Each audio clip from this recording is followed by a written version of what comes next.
এই রাউটারটার সমস্যা হলো ওয়াইফাই নাম শো করে না।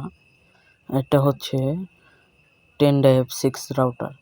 দেখতে পাচ্ছেন আমি ভোল্টেজ মেপে নিলাম, এবার পাওয়ার দিয়ে দেখব। পাওয়ার দিলাম, এখন একটা ফোন নিব, দেখেন ওয়াইফাই নাম শো করে কিনা দেখাচ্ছি।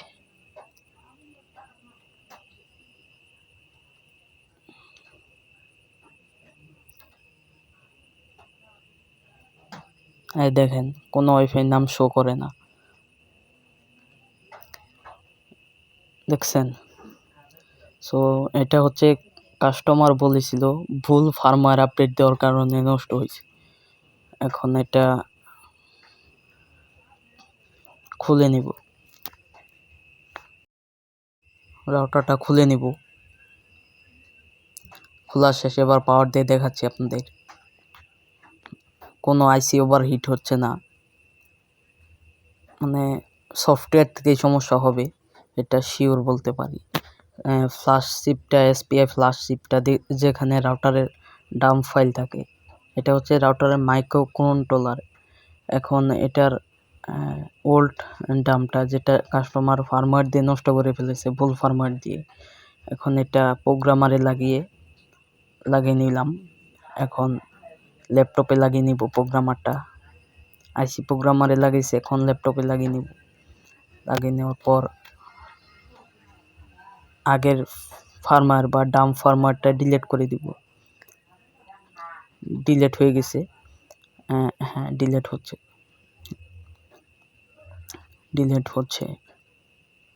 এখন 10.6 এর নিউ ডাম্প ফাইল, নতুন যেটা, সেটা রাইট করে দিব বা ফ্লাশ করে দিব। দেখেন ফ্লাশ হচ্ছে, 10.6 এর সঠিক ডাম্প ফাইলটা ফ্লাশ হয়ে গেছে। এখন বোর্ড থেকে চিপ খুলে নিব, চিপ বা আইসি খুলে নিব। আইসি খুলে নেওয়ার পর এটা আবার বোর্ডে লাগিয়ে দিব। এখন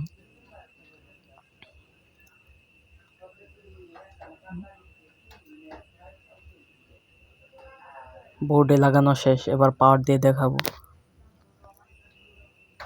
দেখতেই পাচ্ছেন চালু হয়ে গেছে। এবার দেখেন ওয়াইফাইয়ের নামও চলে আসছে, দেখছেন?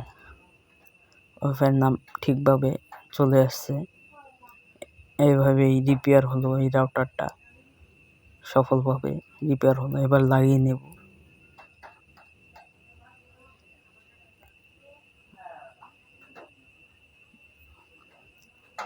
লাগিয়ে নেওয়ার পর এটা